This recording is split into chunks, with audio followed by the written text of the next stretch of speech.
नमस्कार। आज का मोटिवेशनल वीडियो है। ये कहावत है, क्या कहावत है कि मोर तो चिते चिताए आते हैं। यानी कुछ संसार में कुछ चीज़ें ऐसी हैं जो विलक्षण हैं, लेकिन उनकी विलक्षणता किसी मनुष्य की देन नहीं है, वो ईश्वर की देन है।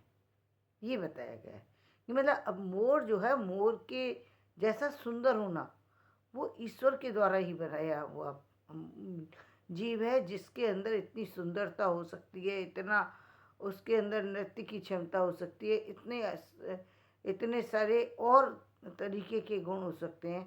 तो वो सिर्फ मोर की क्षमता है, और उसकी ये भी क्षमता है कि वो जो है अपनी कमजोरी को भी जानता है। कमजोरी क्या है? उसके पैरों को देख, जब मोर नाचता है नाचता है नाचता है और जब अपने पैरों को देखता है तो वो रोने लगता है, क्योंकि उसके पैर, जितना सुंदर उसका शरीर है, पैर उतने सुंदर नहीं है। जब वो अपने पैरों को देखता है तो वो रोने लगता है। तो कितनी विचित्र बात है ये विचित्र बात है कि एक संपूर्ण सुंदर शरीर है, लेकिन उसमें जो पैरों की जो कमी है वो उसको अकड़ती है। लेकिन सच्चाई क्या है? सच्चाई देखने में, यदि देखा जाए, सांसारिक रूप से देखा जाए, तो ये देख सकते हैं कि पैर तो छिपे रहते हैं। पैर को तो सिर्फ मोर ही दिखता है अपने को, लेकिन लोग तो उसके पैर देखते ही नहीं है। लोग तो उसका नृत्य देखते हैं। लोग सिर्फ मोर का नृत्य देखते हैं। तो ये विलक्षणता है। अब हम एक आम की बात करें तो इसी तरीके से संसार में जो जो चीज़ें श्रेष्ठ हैं वो मोर की तरह है। जहाँ पर कोई व्यक्ति ने, बाहर के व्यक्ति ने कार्य नहीं किया है, वो कार्य प्रकृति के द्वारा किया गया है। प्रकृति ने ही उसको बना करके भेजा है। और यही कारण है, गीता में भी कहा है, जब जब उन्होंने अर्जुन को उपदेश दिया तो उन्होंने यही कहा कि तुम इस युद्ध से भागने की कोशिश क्यों कर रहे हो, क्यों लौट करके जाना चाहते हो इस युद्ध में। पहली बात तो तुम जिनको चाह करके लौटना चाहते हो वो तुम्हारे मित्र नहीं है, वो सारे के सारे तुम्हारे शत्रु हैं, जिनको तुम बचाना चाहते हो। यदि ये शत्रु नहीं होते, तुम्हारे समक्ष आकर के खड़े नहीं होते, यदि ये तुम्हारे शत्रु नहीं होते तो भरी सभा में तुम्हारी पत्नी का चीरहरण नहीं करते। यदि ये शत्रु नहीं होते तो तुम्हें एक गांव देने में इनको कोई तकलीफ नहीं होती। लेकिन क्यों तकलीफ थी? क्योंकि शत्रु थे।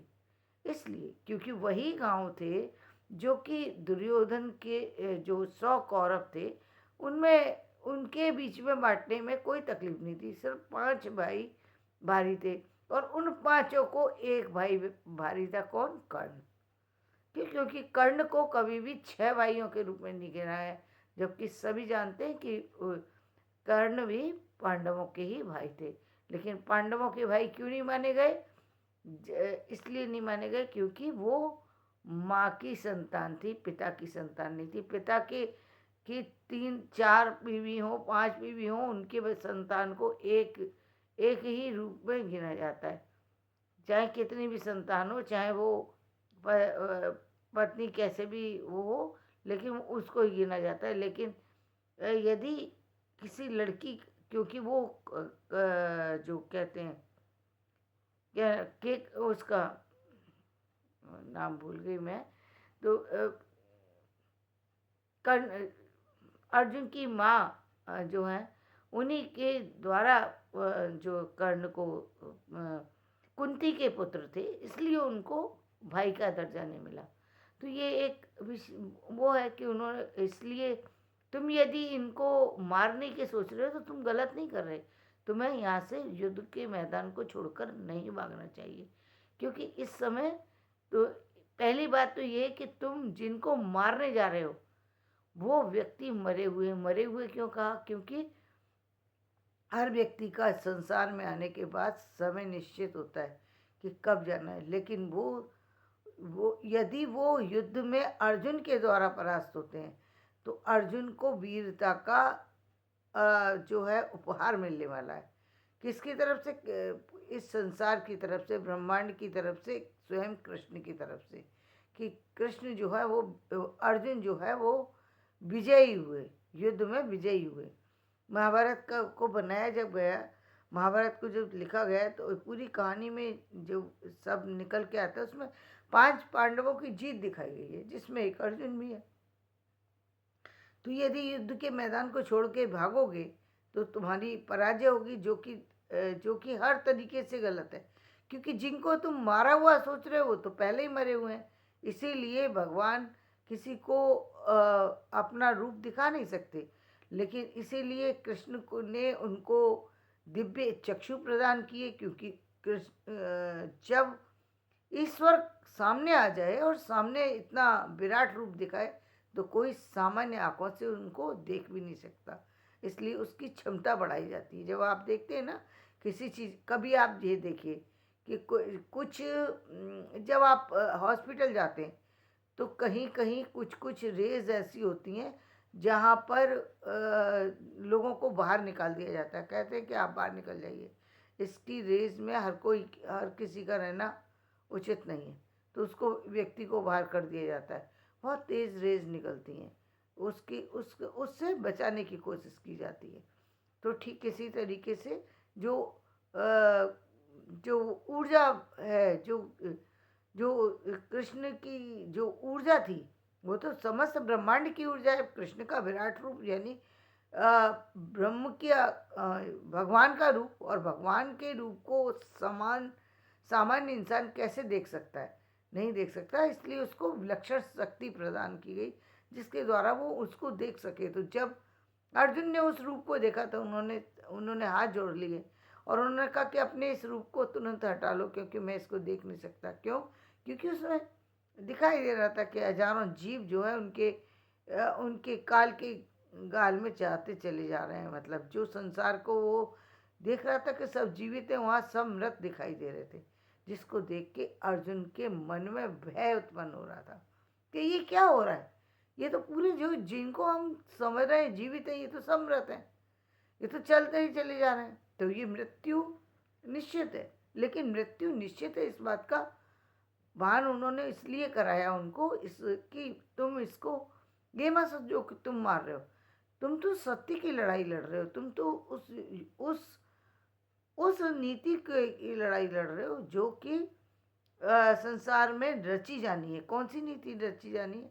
कि सत्य की जय होती है और असत्य की पराजय होती है। झूठ हमेशा हारता है, सत्य हमेशा जीतता है।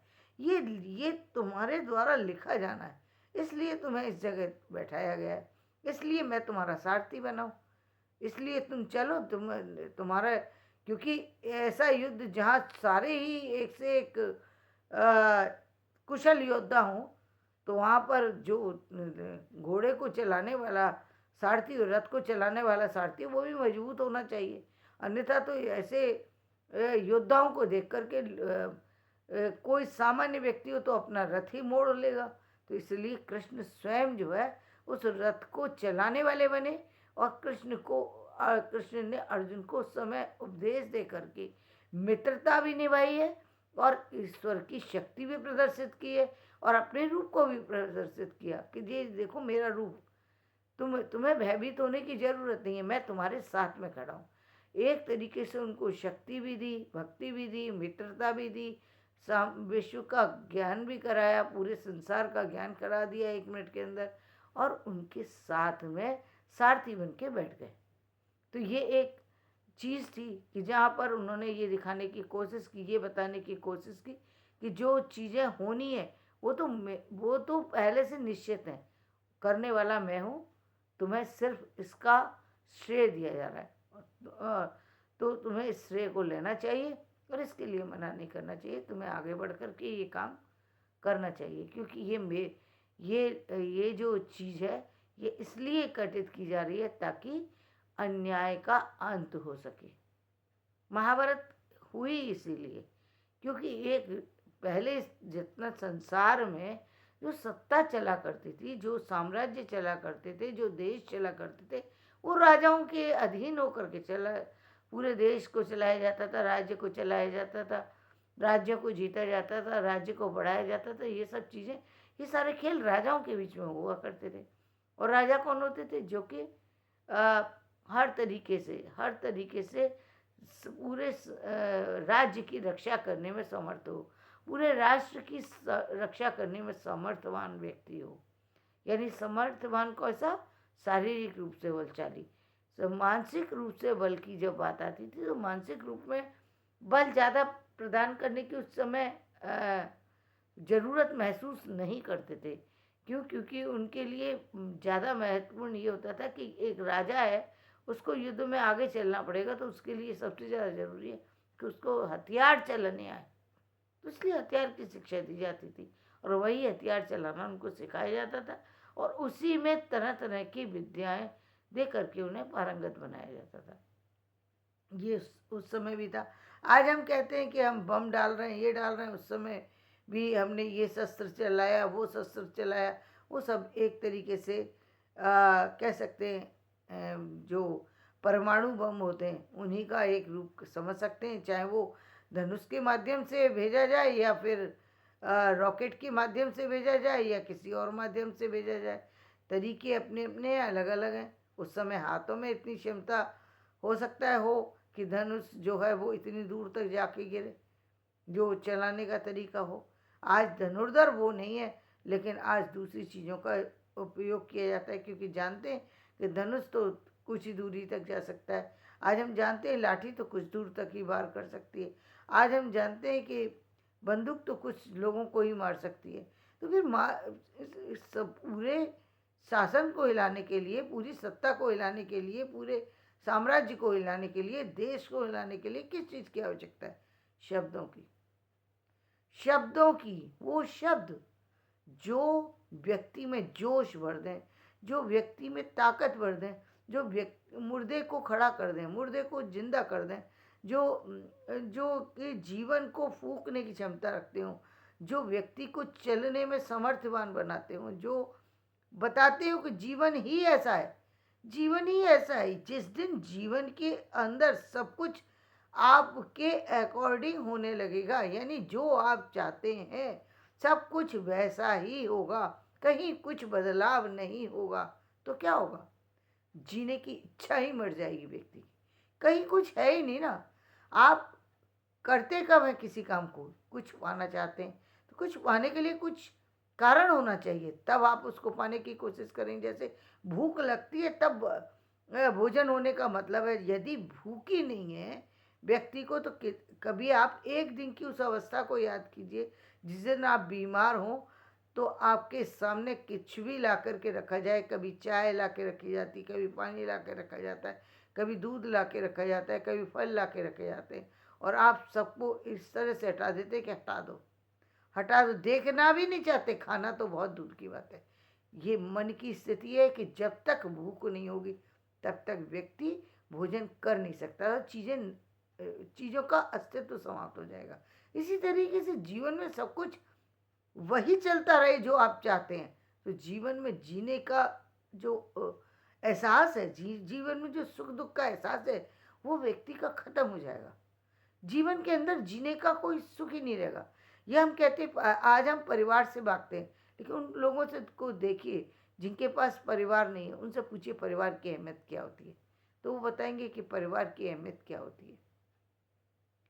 तो वो जिसके पास जो चीज़ नहीं होती वो उस तरफ दौड़ता है, और जो चीज़ जिसके पास होती है वो उसकी अहमियत को नहीं समझता, इसलिए उसके पास से वो चीज़ एक दिन चली जाती है।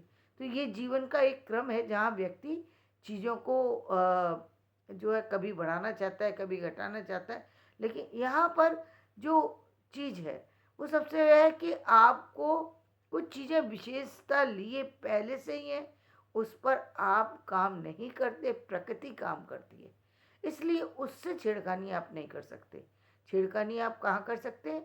आप अपने द्वारा कितना भी सुंदर रंगोली से मोर बना सकते हैं, आप रंगों से मोर बना सकते हैं, आप संसार के की रचना को अपने अपनी कला के द्वारा तो चित्रित कर सकते हैं, लेकिन उस उस ईश्वर की जैसे रचना को आप जन्म नहीं दे सकते। आप कंप्यूटर बना सकते हैं, आप ये आज रिबोट बना सकते हैं, सब कुछ कर सकते हैं, लेकिन वो रचना तो ऐसी है ना जिसके अंदर अनमोल क्षमता है। हर व्यक्ति के अंदर अपना दिमाग है, वो दिमाग एक अलग तरीके से कार्य कर रहा है। ये रिमोट एक अलग तरीके से काम कर रहा है, इसकी क्षमता उसकी क्षमता दोनों में अलग है, दोनों में अलग है। यहाँ पर व्यक्ति को ही उस चीज़ को ऑपरेट करना पड़ेगा, बिना ऑपरेट करे वो चल नहीं सकता। बेशक उसकी क्षमता है, लेकिन तब तक नहीं काम करेगी जब तक आप उसे ऑपरेट नहीं करेंगे। तो चाहे कितना भी युग परिवर्तन हो जाए, लेकिन ये चीज़ें, टेक्नोलॉजी आएगी, टेक्नोलॉजी चलेगी, लेकिन टेक्नोलॉजी चलेगी क्या? मनुष्य के द्वारा चलेगी। इसीलिए हम कहते हैं कि जहाँ सॉफ्टवेयर है वहाँ हार्डवेयर की भी महत्वता कभी समाप्त नहीं होगी। मनुष्य की क्षमता भी कभी घटेगी नहीं। जो मनुष्य सोचते हैं कि एक चीज़ आ जाने से दूसरी चीज़ की जो आवश्यकता है वो ख़त्म हो जाती है, नहीं, ख़त्म नहीं होगी, कभी ख़त्म नहीं होगी। चाहे कितनी भी टेक्नोलॉजी विकसित हो जाए, लेकिन फिर भी एक चाहे कितने भी स्कूल की आवश्यकता ना रहे, हो सकता है ऑनलाइन सब चीज़ें हो जाए। चाहे कितनी भी चीज़ें आप चाहे आप पेपर प्रिंट होने की बजाय ऑनलाइन ही सारे प्रिंट होना शुरू हो जाए, पेपर का हटा दिए जाएं, ऐसा नहीं हो सकता। क्यों नहीं हो सकता? क्योंकि बहुत सारी सी चीज़ें पेपर पर चलती रहती हैं। आज भी आप देखिए कि बहुत सी चीज़ें जो पत्थरों पर अंकित हैं चीज़ें वो अलग प्रभाव डालती हैं, जो तांबे वगैरह और चीज़ों पे बनाई जाती थी वो चीज़ें अलग अलग छाप छोड़ती हैं। लेकिन वहाँ पर क्या सबसे बड़ी बात, तांबा ऐसी धातु है जो बहुत महंगा मिलता है, उस पर सारी चीज़ों को प्रिंट नहीं किया जा सकता, और यदि आपने प्रिंट भी कर दिया तो वो बहुत महंगा पड़ेगा, वो हर व्यक्ति खरीद भी नहीं सकता, उसका कोई मतलब नहीं होता। उस दृष्टि से यदि हम देखें तो हम देखते हैं कि जो हमारे पास मोबाइल की सुविधा है उसमें हमारी सबसे बड़ी जो विशेषता है वो क्या विशेषता है? वो विशेषता ये कि आप अपने साथ साथ अपनी अपनी पुस्तक को लेकर चल रहे हैं, अपनी अपनी जो जिस चीज़ से जुड़े हैं आप, उस उससे रिलेटेड संपूर्ण सामग्री आपके साथ साथ चल रही है। आप जब चाहें, जहाँ चाहें, जैसे चाहें, जिस समय चाहें, आप उसे खोल करके उसको अध्ययन कर सकते हैं, उसके बारे में जान सकते हैं, उसके बारे में पढ़ सकते हैं। लेकिन इसकी कोई ये कहे कि आपकी टेक्स्ट बुक की क्षमता ही नहीं है, कोई कोई ज़रूरत ही नहीं है, ये गलत है। क्योंकि उसकी ज़रूरत, अहमियत है। उसकी जो टेक्स्ट बुक है उसी के आधार पर जब जब कभी किसी चीज़ को नई को बनाया जाता है तो पुरानी चीज़ों को देखना पड़ता है। ठीक है, आप ऑनलाइन के द्वारा आप कुछ चीज़ों को देख सकते हैं, कुछ हद तक देख सकते हैं, लेकिन तुरंत किसी चीज़ को तैयार करने के लिए जहाँ टेक्नोलॉजी आपके साथ देती है वहाँ आपके पास हार्डवेयर यदि होता है तो वो भी बहुत कार्य करता है। ठीक है, आज लाइब्रेरी, उस लाइब्रेरी की ज़रूरत हमें बहुत ज़्यादा पुस्तकों वाली की लोगों को लगता है कि क्षमता कम हो गई। नहीं, पुस्तक वाली लाइब्रेरी की क्षमता है, अ, उसकी अपनी एनर्जी है। और जो स्टडी करने वाली जो आज की लाइब्रेरी हैं, जब जहाँ केवल लाइब्रेरी स्टडी के लिए जो यूज़ की जा रही है उसकी क्षमता अलग है।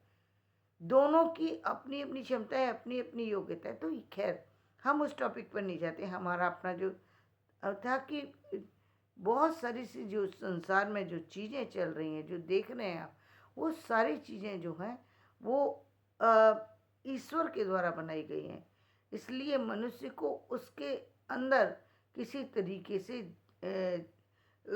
उसकी रचना को बदलने की आवश्यकता नहीं है, बल्कि यदि कोई काम में बदलाव आ रहा है या कहीं कोई चीज़ ऐसी है जहाँ आप उस चीज़ का हल नहीं कर पा रहे हैं, तो जान लीजिए कि वो चीज़ आपकी सोच के परे है, लेकिन कारण ज़रूर है, तभी वो चीज़ आपके साथ हो रही है या होने वाली है।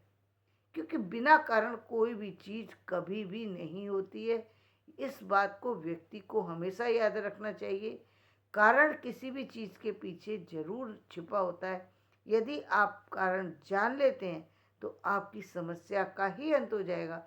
यदि आप कारण नहीं जान पाते तो परेशान होने की ज़रूरत नहीं है, बल्कि उस चीज़ की अहमियत को समझिए और उसी चीज़ को लेकर काम कीजिए। व्यर्थ की सोच जो है वो ना बना करके सही चीज़ों का मूल्यांकन करना ज़रूरी है, सही चीज़ों को सही तरीके से देखने की आवश्यकता है। जैसा कि मैंने कहा कि युद्ध में विचलित जब अर्जुन हुए तो उनको सही रास्ते पर लाने का काम कृष्ण ने किया। क्यों? क्योंकि जबकि कृष्ण तो स्वयं रणछोड़ कहाए थे, स्वयं भाग आए थे वहाँ से युद्ध के मैदान को छोड़कर रुक्मणी को लेकर, लेकिन वहाँ जब भागे थे वो एक अलग कंडीशन थी। वहाँ वो नहीं चाहते थे कि किसी अबोध व्यक्ति का, क्योंकि वहाँ पर यदि किसी एक का भी रक्त गिरता तो वो अकारण गिरा हुआ रक्त था, जिसको गिरने की आवश्यकता नहीं थी। इसलिए उस युद्ध की मारकाट को बचाने के कारण कृष्ण ने अपना नाम रणछोड़ रखवा लिया। तो आज का ये मेरा वीडियो आपको पसंद आए तो इसे लाइक करें, शेयर करें और सब्सक्राइब करें।